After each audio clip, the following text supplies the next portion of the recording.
জিবরিল আমিন প্রথম আসমানের দরজায় গিয়ে সালাম দিয়ে বললেন, প্রহরীরা দরজা খুলে দাও। প্রথম আসমানের প্রহরীরা বলছেন, জিবরিল আমিন বেয়াদবি মাফ করবেন, দরজা খুলে দেওয়া যাবে না, গেট খুলে দেওয়া যাবে না। কেন খুলে দেওয়া যাবে না? আপনি জানেন না আল্লাহ তাআলা দুনিয়া যেই দিন তৈরি করেছেন, প্রথম আসমান যেই দিন বানিয়েছেন, ওই দিন থেকে প্রথম আসমানের দরজা থেকে নিয়ে একবারে আল্লাহ রাব্বুল ইজ্জত ওয়াল জালাল যেই চেয়ারে বসেন আরশ পর্যন্ত আল্লাহ লাল গালিচা বিছায়া ডিজাইন করে ডেকোরেশন করে অর্নামেন্টস দিয়া সুন্দর করে রাস্তাগুলোকে সুন্দর করে রেখে দিয়েছেন। জান্নাতুল ফিরদাউস থেকে সাদা কাঁচা ফুল এনে ছিটিয়ে দিয়েছেন। দারুস সালাম থেকে আল্লাহ রাব্বুল ইজ্জত ওয়াল জালাল মিশকে আম্বর এনে রেখে দিয়েছেন। ওই রাস্তা, ওই দরজা খুলে দেওয়া যাবে না। এই দরজা দিয়ে একজন যাবেন, তিনি হলেন বিশ্বনবী। আল্লাহু আকবার। ওয়া রাফা'না লাকা যিকরাক বুঝাচ্ছে সম্মান কার নাম? জিবরিল আমিন বলছেন, প্রহরীরা শোনো, যে নবীর কথা তোমরা বলছো, যেই বিশ্বনবীর কথা তোমরা বলেছো, যার জন্য আল্লাহ এত সম্মান দিয়েছেন, এই বিশ্বনবী এই মুহূর্তে আমার সাথে আছেন, তোমরা দরজা খুলে দাও। সুবহানাল্লাহ বললেন না? বিশ্বনবী দরজা খোলা হলো, ঢুকলেন। ঢোকার পরে বিশ্বনবী মুসকে মুসকে হাসতেছেন। তার চেহারা হাসলে টুল পড়ে যায়, ওই জায়গা লাল হয়ে যায়, লম্বা কপালটা ঘামাট্ট হয়ে যায়। এবার বিশ্বনবী হাসতে শুরু করলেন। জিবরিল আমিন বলছেন, ইয়া রাসূলুল্লাহ আপনি হাসেন কেন, কি হয়েছে? এবার জিবরাইল বললেন, জিবরাইলকে বিশ্বনবী বলছেন, জিবরাইল আমি এই জন্য হাসছি, আল্লাহ আমাকে এত সম্মান দিবেন, এত ভালোবাসবেন জানি না। আমি প্রথম আসমানে এসে দেখলাম যত জায়গায় আল্লাহর নাম, তত জায়গায় আমি বিশ্বনবীর নাম। আমার এই জন্য আনন্দ লাগতেছে আজকে, আল্লাহ আমাকে তো সম্মান দিয়েছে। আর যত ডেকোরেশন করেছে, ডিজাইন করেছে, সকল ডিজাইনের এক পার্শ্বে আল্লাহর নাম, অপর পার্শ্বে আমি বিশ্বনবীর নাম। কোন সুবহানাল্লাহ। এবার চলতে লাগলেন বিশ্বনবী। মধ্যখানের ঘটনা বোঝাতে চাই না, উপরে উঠতে লাগলেন, সকল আসমান পার হয়ে চলে গেলেন। আল্লাহ রাসূল সাল্লাল্লাহু আলাইহি ওয়াসাল্লাম এবার জান্নাতুল ফিরদাউসে পৌঁছে গেলেন। জান্নাতুল ফিরদাউসে পৌঁছে এবার নবীজি শুনেন কে যেন কোরআন তেলাওয়াত করতেছে। সুবহানাল্লাহ বলবেন। জিবরিল আমিন জিজ্ঞেস করলেন, জিবরিল আমিনকে বিশ্বনবী জিজ্ঞেস করলেন, জিবরাইল বলো, আমি আসার আগে জান্নাতে কেউ আসে নাই, বলো এই জায়গায় কোরআন তেলাওয়াত করে কে? জিবরাইল জবাব দিলেন, ইয়া রাসূলুল্লাহ আপনি দেখেন কে তেলাওয়াত করতেছে, তেলাওয়াত শোনেন। নবীজি কান পেতে তেলাওয়াত শুনলেন। সাহাবীর নাম হারিসা ইবনে নুমান।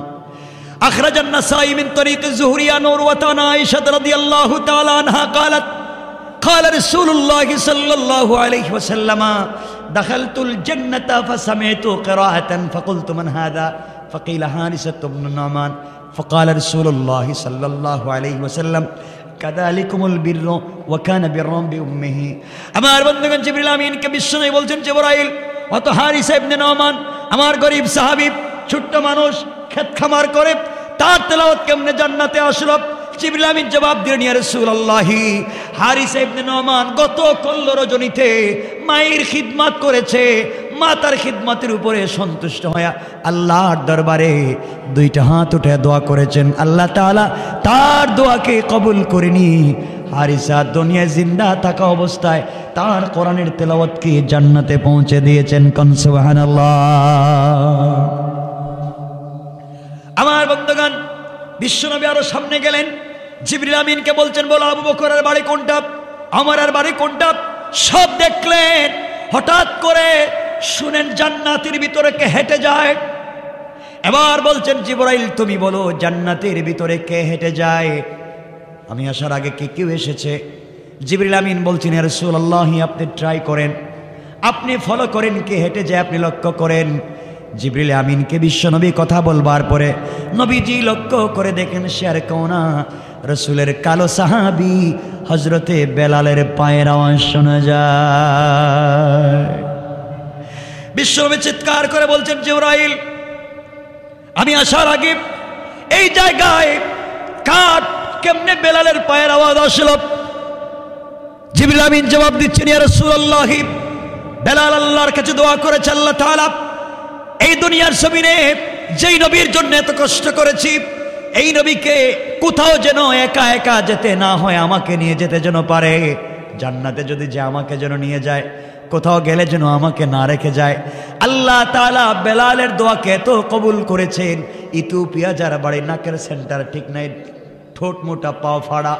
ইথিওপিয়া যার বাড়ি, চোখগুলো ছোট ছোট, কালো মানুষ, এমন একটা লোক আল্লাহ এতটুকুন ভালোবেসে ফেলেছেন, দুনিয়ার জমিনে জিন্দা, কিন্তু আল্লাহ তাআলা তার পায়ের হাঁটার আওয়াজকে কোট করে রেকর্ড করে জান্নাতের ভিতরে রেখে দিয়েছেন। কোন সুবহানাল্লাহ।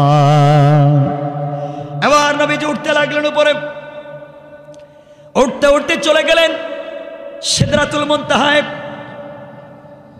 সিদরাতুল মুনতাহায় যাওয়ার পরে আমার নবী এবার গেলেন, একবারে গিয়ে দেখেন সিদরাতুল মুনতাহা, সিদরাতুন বড়ই গাছ, কুল গাছ, ইন্তেহা মানে শেষ, মুনতাহা শেষ প্রান্তরের।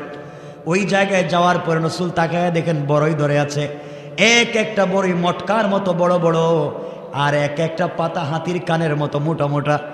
আমার বন্ধুগণ, বিশ্বনবী ওই জায়গায় গিয়ে তো জুড়ে জুড়ে হাসতেছেন, যেন তার সামনের দাঁত বের হয়ে যায়। জিবরিল আমিন বলছেন, রাসূলুল্লাহ এবার হাসেন কেন?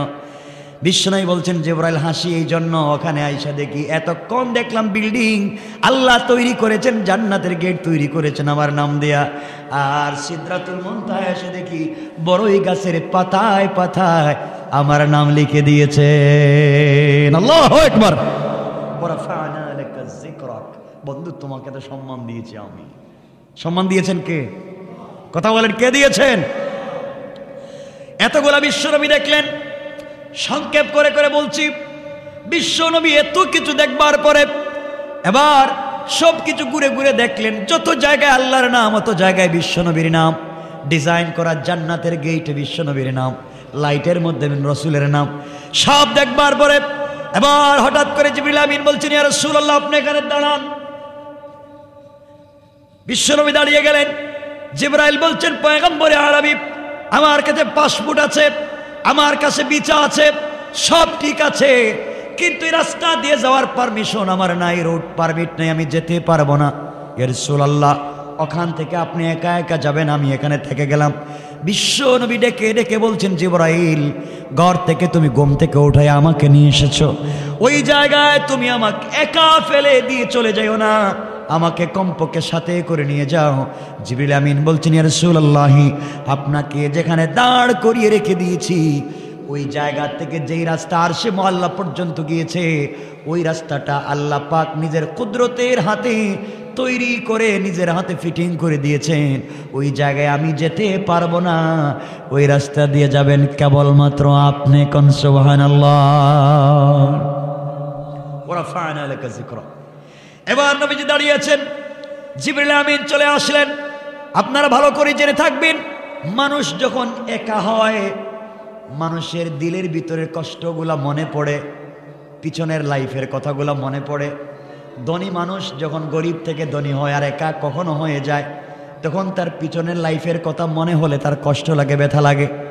আমার বন্ধুগণ, বিশ্বনবীর মনে পড়ে গেল খাদিজার কথা। আরে আজ যদি খাদিজা বেঁচে থাকতো, আমার এত সম্মান দেখতো, আমার চাচা বেঁচে থাকলে দেখতেন এত সম্মান। আজকে আমি আল্লাহর সঙ্গে দেখা করতে যাচ্ছি। ওয়ারাফা'না লাকা যিকরাক, আমি একটু পরেই আল্লাহর সঙ্গে দেখা করব। আমার বন্ধুগণ, হঠাৎ চোখ পড়েছে পায়ের দিকে। বিশ্বনবী পায়ের দিকে তাকায় দেখে পায়ের জুতাগুলা ছেঁড়া, রক্ত লেগে আছে, জামাগুলোও ছেঁড়া। তায়েফের মানুষের নির্যাতনের কথা নবীর মনে পড়ে গেল। আহারে, আমি আজকে কত সম্মান পাচ্ছি, কোথা থেকে কোথায় আসছি, আমার সঙ্গে তায়েফের মানুষ কি ব্যবহার করেছে, সব নবীজির মনে পড়ে গিয়েছে। হঠাৎ আমার নবীর মনে পড়লো, আহারে এই জুতা নিয়ে কেমনে আমি এই কার্পেটের ভিতর উপরে উঠব, আর এই জুতা নিয়ে কেমনে আরশে মুআল্লায় যাব। কারণ মনে পড়ে গেল মুসা কালিমুল্লাহর কথা। মুসা কালিমুল্লাহ আল্লাহর সঙ্গে দেখা করার জন্য তুর পাহাড়ে গিয়েছিলেন। আল্লাহ বলেছেন মুসারে, ফাখলা'না আলাইকা ইন্নাকা বিল ওয়াদিল মুকদ্দাসি তুওয়া। ও মুসা, এটা পবিত্র উপত্যকা, এটা সম্মানী জায়গা, জুতা নিয়ে আসা যাবে না, স্যান্ডেল নিয়ে আসা যাবে না। জুতা খোলো, স্যান্ডেল খুলে তুমি উঠো। আমার নবীর মনে পড়ে গেল মূসাকে আল্লাহ জুতা নিয়ে ওই জায়গায় যেতে দিলেন না, আর আমি কেমনে জুতা নিয়ে আরশে মুআল্লায় যাব। বিশ্ব নবী জুতা মুবারক খুলে রেখে দিয়েছেন। এমন সময় আওয়াজ আসছে, আওয়াজ আসলো, কুদরত থেকে আওয়াজ আসলো, আগো বিশ্ব নবী আপনি জুতা খুলবেন না, আপনার পায়ের জুতা আপনি পায়ে দেন। আপনার পায়ের জুতা ছাড়া হতে পারে, জামা ছাড়া হতে পারে। আপনি আপনার জুতা মুবারক নিয়ে আপনি আরশে মুআল্লায় আসবেন।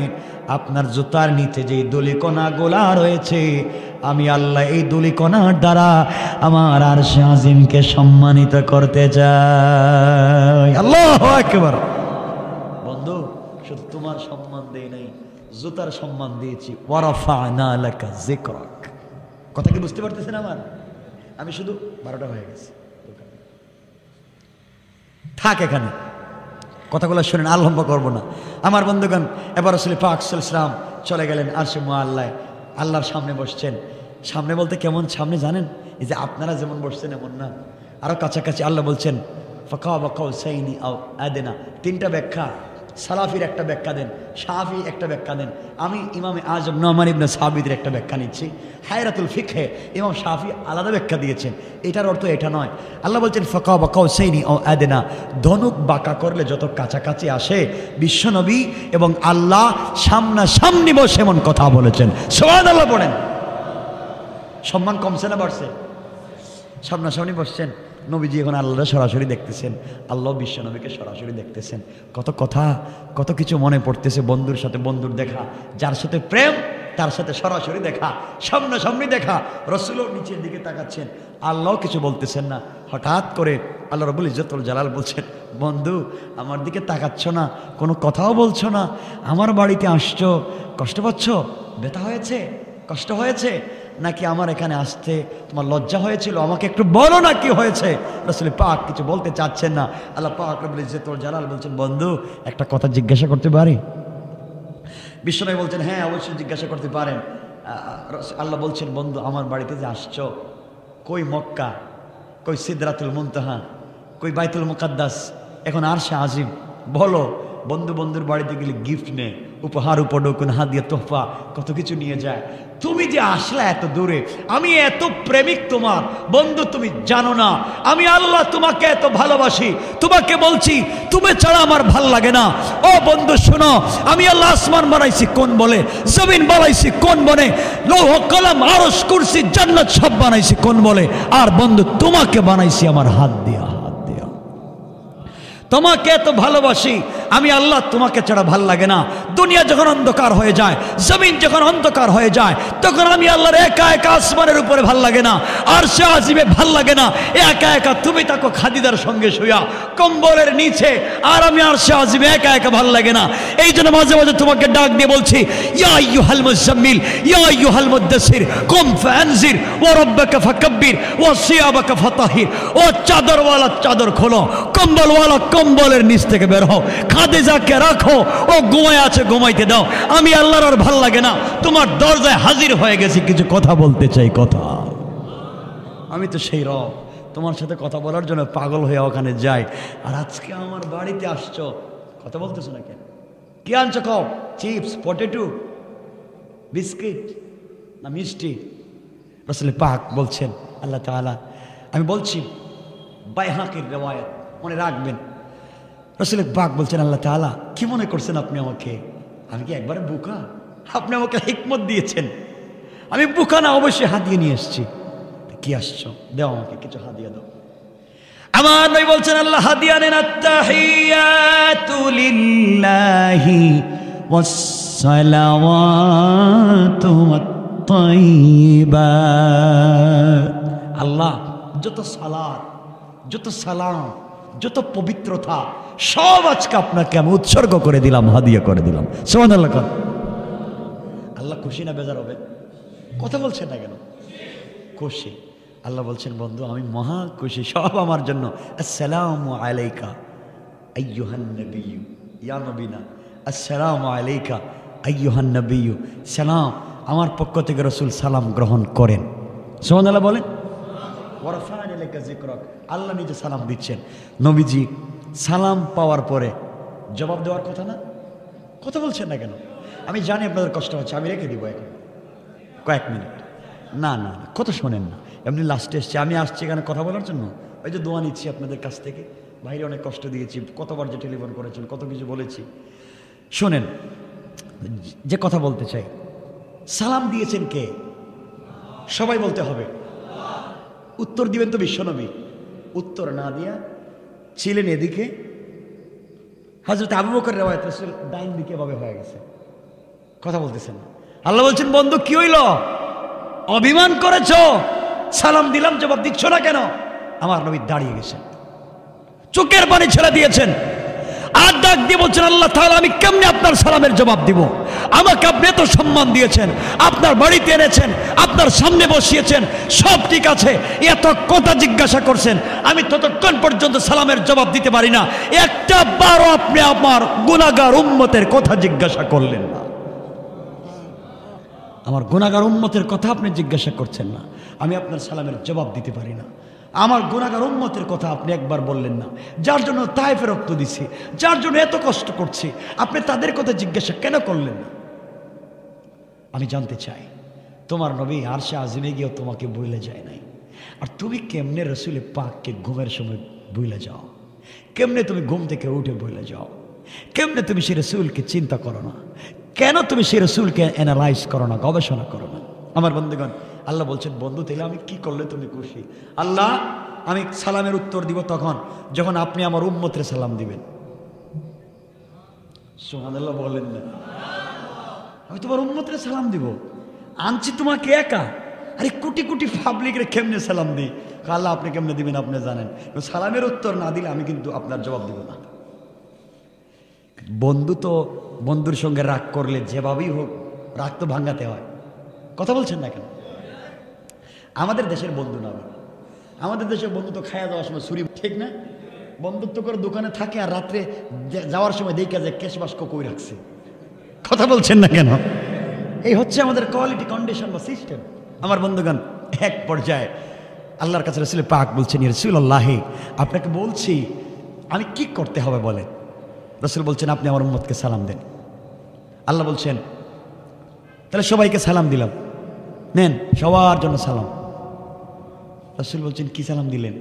দিলাম তো। আল্লাহ, এটা হবে না, আমারা যেভাবে সামনাসামনি দিছেন আমার উম্মতরে এভাবে সামনাসামনি দিতে। সুবহানাল্লাহ বলেন না? কি পাওয়ার, কি সম্মান, কি! তাইলে কি আমি সালাম দেওয়ার জন্য এখন বাড়ি বাড়ি যাবো? একদিন কটালপুর, একদিন মগলবাজার, একদিন ভেঞ্চগঞ্জ, ঘরে ঘরে গিয়ে সালাম দিব? কেমনে দিবেন আপনি জানি না, কিন্তু সালাম সরাসরি দিতে হবে, নচেত সালামের জবাব আপনাকেও দিব না।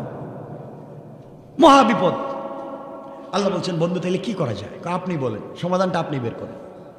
আল্লাহ বলছেন, বন্ধু কথা দিলাম, তোমার উম্মত যখন জান্নাতে যাবে, ওই জান্নাতে আমি আল্লাহ দারুস সালামের গেটে থাকবো দাঁড়াইয়া, আর তোমার উম্মত থাকবে বসা চেয়ারে।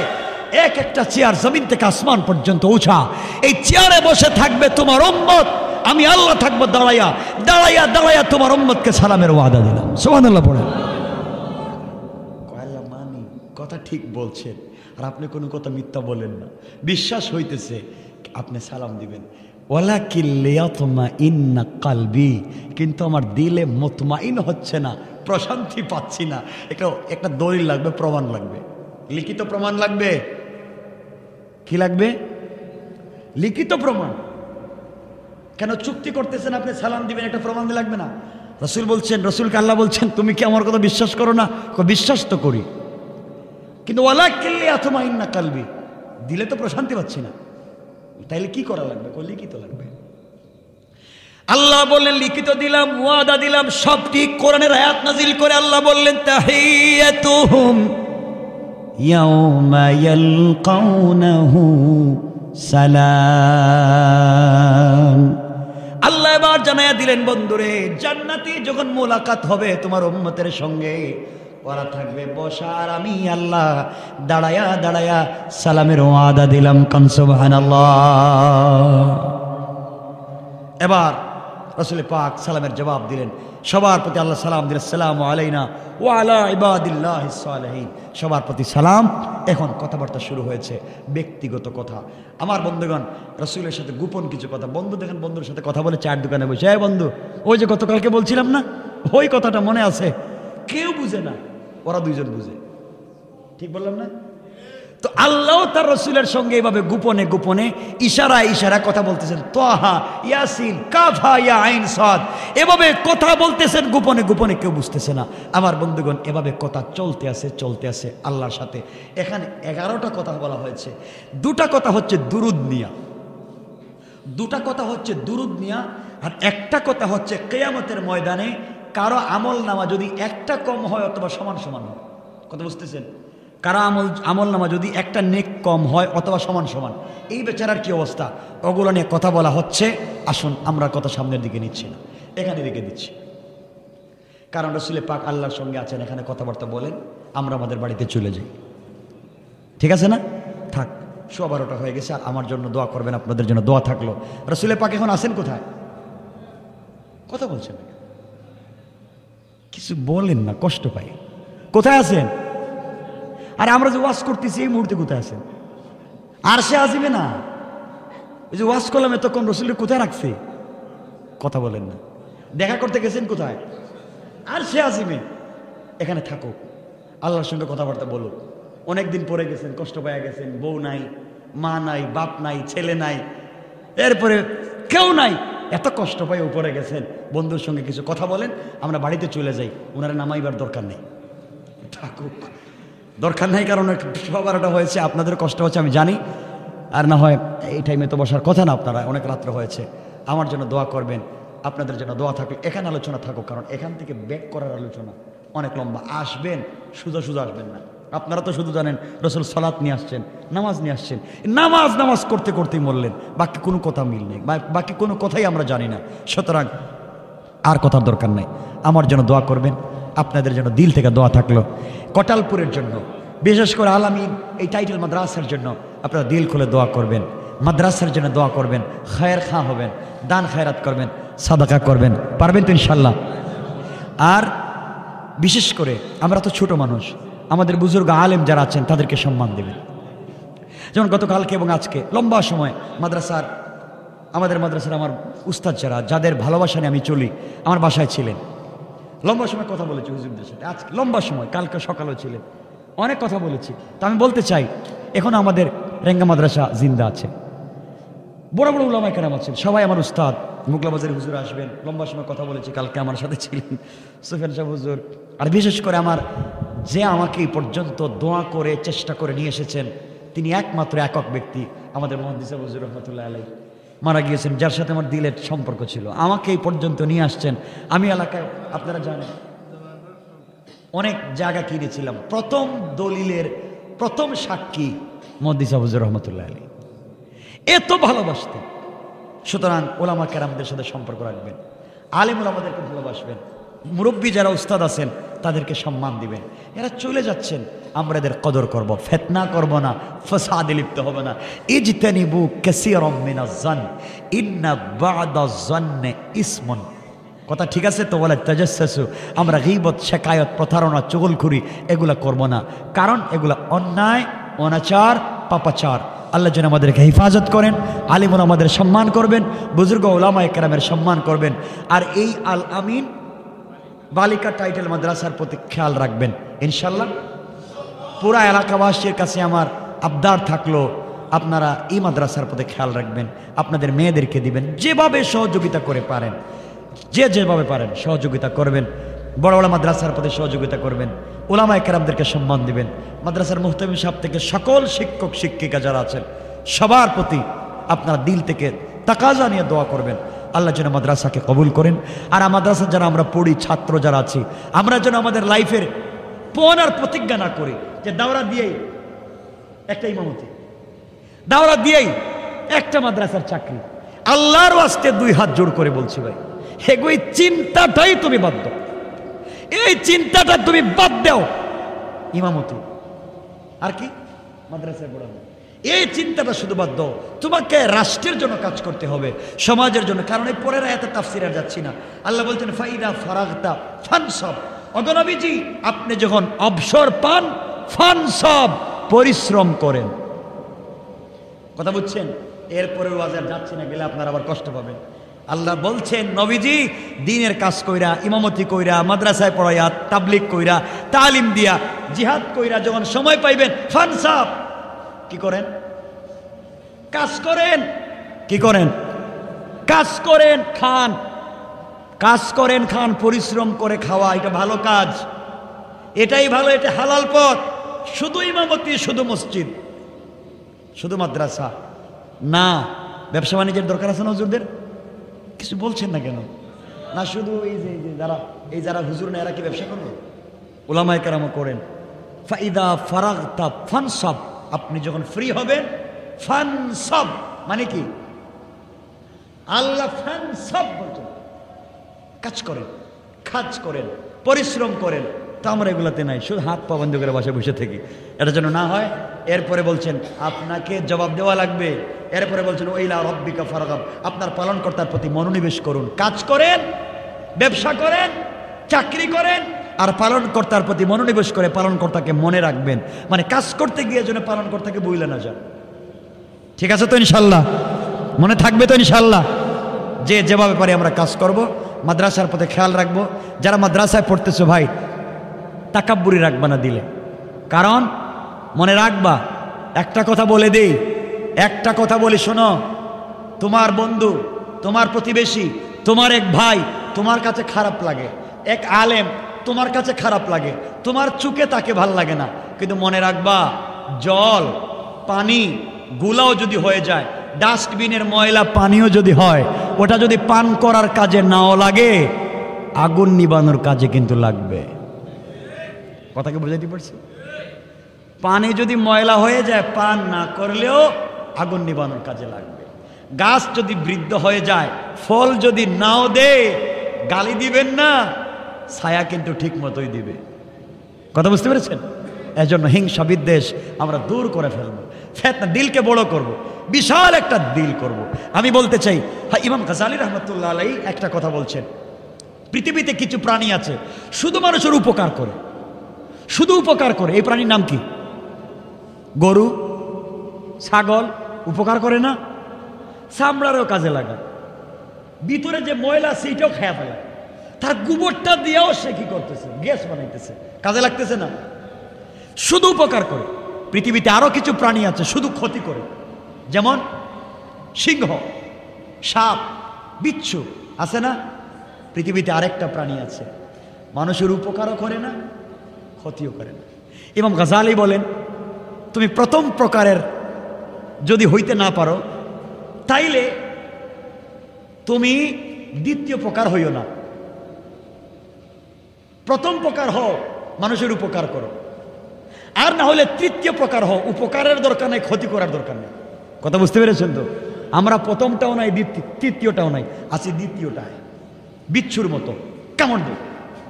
ঠিক আছে না? মাদ্রাসার প্রতি ফিতনা করবেন না, দিল থেকে মাদ্রাসাকে রাখবেন। আমি আমার কথা বলছি, আল্লাহ আমাকে তো ভালো রাখছেন না? কত ভালো রাখছেন। আমি চাই আমার এলাকার থেকে আরো অনেক উঠে আসুক, উলামায়ে কেরামকে তাজিম দিবেন, আলেম উলামাকে সম্মান করবেন। নওজোয়ান যুবক যারা আছে নামাজ পড়ে না, এদেরকে গালি দিবেন না। প্যান্ট পরে গালি দিবেন কেন? তোমার ভাই না, ওরে বুঝাবেন।